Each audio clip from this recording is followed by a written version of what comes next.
বন্ধুরা, এই মসজিদটি খুব বেশি পুরনো নয়, খুবই মানে নতুন বলা যায়। 2016 সালে এই মসজিদের স্থপতি। তো তুলনামূলক অনেক বেশি আমরা যে মডেল মসজিদ নামে অনেকে আমরা জানি যে অনেক বাংলাদেশে অনেক এখন প্রচুর পরিমাণে মডেল মসজিদ বানানো হচ্ছে। তো এটাও আমরা মডেল মসজিদই বলতে পারি, কারণ অনেক বেশি আধুনিক, অনেক বেশি সুন্দর।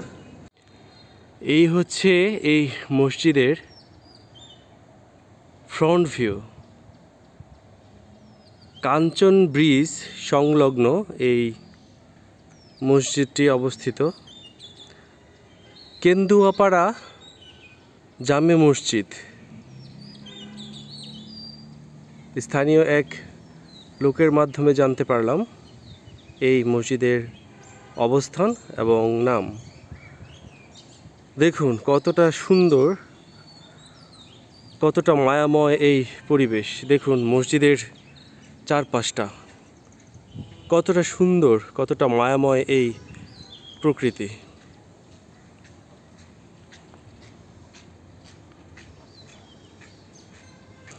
তো চলুন তাহলে এবার ঘুরে নেওয়া যাক মসজিদের চারপাশটা।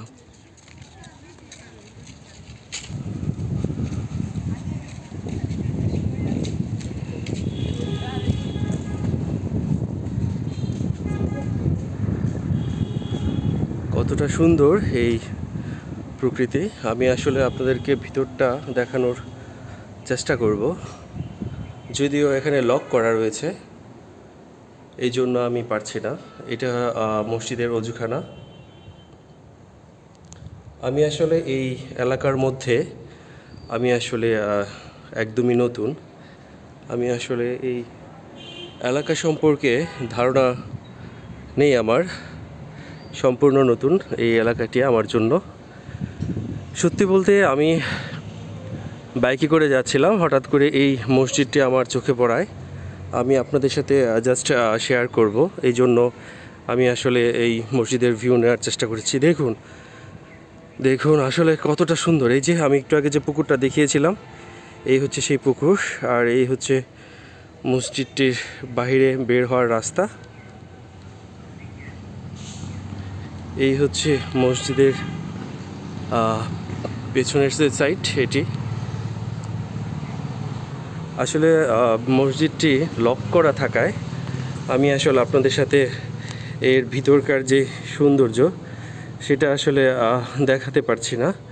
নিশ্চয়ই ভেতরকার সৌন্দর্য আরও অনেক বেশি সুন্দর হবে, অনেক বেশি সুন্দর হবে। আমি আসলে মসজিদ, আল্লাহর ঘর, এর সৌন্দর্য ব্যাখ্যা করার আসলে অনেক কঠিন। দেখুন আমি আসলে ভেতরটা দেখানোর চেষ্টা করছি। কি সুন্দর, কি সুন্দর এই মসজিদের ভেতরটা। এখানে আসলে মন জুড়িয়ে যাবে। কতটা সুন্দর এই মসজিদের ছাদের উপরটা দেখেন, সিলিংটা কতটা কারুকার্যময়। আমি একটু জুম করে আপনাদের দেখানোর চেষ্টা করছি। বিশাল বড় একটি ঝাড়বাতি দেখতে পেলাম, খুবই সুন্দর, মাশাআল্লাহ।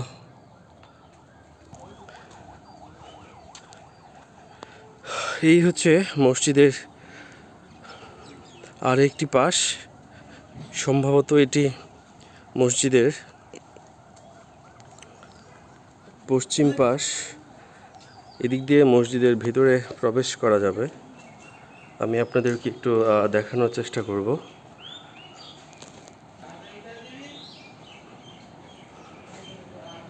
এই হচ্ছে মসজিদের ভেতরকার পরিবেশ।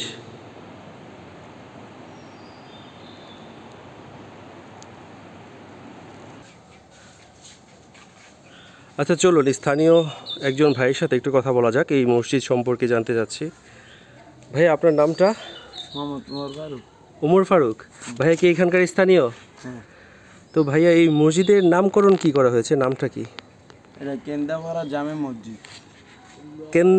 কেন্দুয়াপাড়া না? কেন্দুয়াপাড়া জামে মসজিদ। তো ভাইয়া এটা মসজিদটি কত বছর হয়েছে স্থাপিত হয়েছে?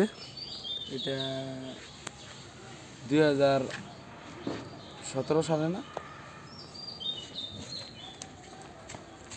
এটা 6-7 বছর হয়েছে আর কি।